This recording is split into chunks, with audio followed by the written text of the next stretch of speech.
నమస్తే, welcome to reflection news. Champions trophy విషయంలో Pakistan cricket board చేస్తున్న ఓవర్ యాక్షన్ తెలిసిందే. భారత క్రికెట్ జట్టు పాకిస్తాన్లో అడుగు పెట్టాల్సిందేనని, లేదంటే ఇకపై భారత్లో జరిగే టోర్నమెంట్లో పాకిస్తాన్ ఆడదంటూ హెచ్చరికలు పంపారు. అయితే ఈ ఉత్తుత్తి బెదిరింపులను అటు భారత ప్రభుత్వం కానీ బీసీసీఐ కానీ పట్టించుకోలేదు.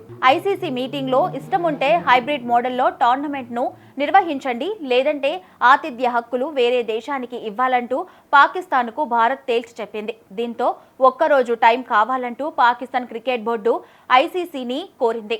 ఐసీసీ బోర్డు సమావేశంలో 2025 ఛాంపియన్స్ ట్రోఫీ విషయంలో హైబ్రిడ్ మోడల్ మాత్రమే పరిష్కారమని పాకిస్తాన్ క్రికెట్ బోర్డుకు అంతర్జాతీయ క్రికెట్ కౌన్సిల్ తెలియజేసింది.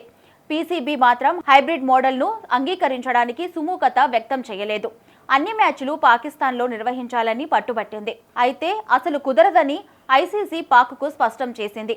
పీసీబీ పాకిస్తాన్ ప్రభుత్వంతో అంతర్గతంగా సంప్రదించడానికి ఒకరోజు సమయాన్ని కోరింది. ప్రతిష్టంభన కొనసాగుతున్నప్పటికీ పీసీబీ తమ ప్రభుత్వంతో చర్చల తర్వాత హైబ్రిడ్ మోడల్కు అంగీకరించే అవకాశాలే ఎక్కువగా ఉన్నాయని తెలుస్తోంది.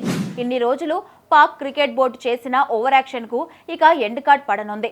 ఛాంపియన్స్ ట్రోఫీకి సంబంధించిన షెడ్యూల్ను నవంబర్ 11న ప్రకటించాల్సి ఉంది. అయితే భారత్ పాక్ క్రికెట్ బోర్డు మధ్య ఉన్న ప్రతిష్టంభన కారణంగా షెడ్యూల్ ప్రకటించడం ఆలస్యమైంది. నవంబర్ 2021లో ఛాంపియన్స్ ట్రోఫీ 2025 ఆతిథ్య హక్కులను పాకిస్తాన్ పొందింది.